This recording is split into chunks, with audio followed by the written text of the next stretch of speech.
పరిచయం ఉన్నది. ప్రతిరోజు మీరు ఇంటి దగ్గర నేను వెళ్ళేవాడిని. ఆంటీ, అంకుల్ అందరూ నాకు చాలా సమీపంగా ఒక కొడుకులాగా నన్ను చూసేవాళ్ళు.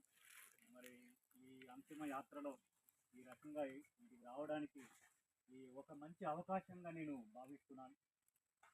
మా చిన్ననాటి మిత్రులు అందరిని కలిశారు. అందరూ బట్టి దేవునికి స్తోత్రం.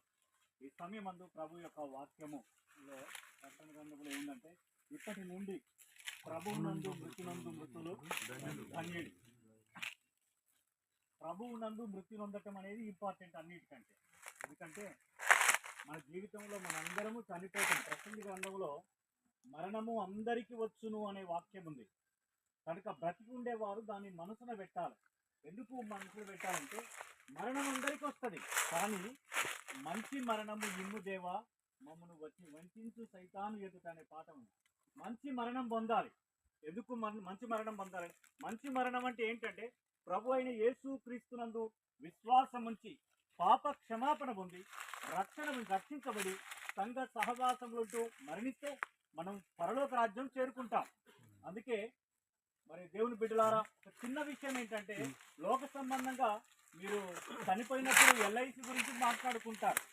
ఎల్ఐసి అంటే నా ఉద్దేశంలో లైఫ్ ఇన్సూరెన్స్ ఇన్ క్రైస్ట్. క్రీస్తునందు మన విశ్వాసమును, మన ఆత్మను బీమా చేయాలి.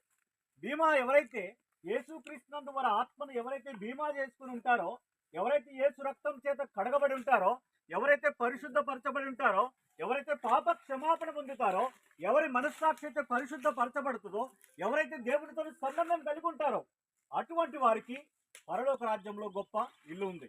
ఈ కుటుంబంలో నిజంగా చాలా గ్రేట్ అని చెప్పాలి. ఎందుకంటే వీరు సమాజంలో కొంతమంది చేత వెలివేయబడి ఉన్నారు నమ్ముకున్నందుకు.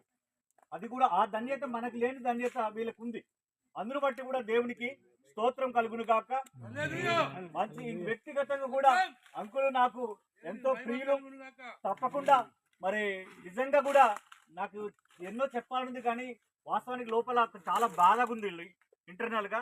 కనుక నన్ను ప్రేమించి నాకు ఇచ్చిన ఈ అవకాశం బట్టి వందనాలు. మనందరము చనిపోక మునిపే ప్రభువైన యేసుక్రీస్తునందు విశ్వాసం ఉంచి పాప క్షమాపణ పొందాలని మీ అందరికీ చేతులు జోడించి తెలియజేస్తున్నా. ఎందుకంటే ప్రభువునందు మృత్యునందు మృతులు ధన్యులు. వాళ్ళకి ధన్యత ఉంది. ప్రభువునందు నిద్రించిన వారు చనిపోవటం కాదు, వాస్తవానికి నిద్రించడం. ఇటు నిద్రించిన వారు తప్పకుండా యేసు ప్రభు వచ్చినప్పుడు దేవుడు ఆయనతో కూడా వారిని వెంట పెట్టుకొని వచ్చునంది. ఈ అంకుల్ని మళ్ళీ మనం చూస్తాం. తప్పకుండా ఆయనను ఎదుర్కొంటాం. మనకంటే ముందు ఆయన ఎత్తపడుతున్నారు. ఆ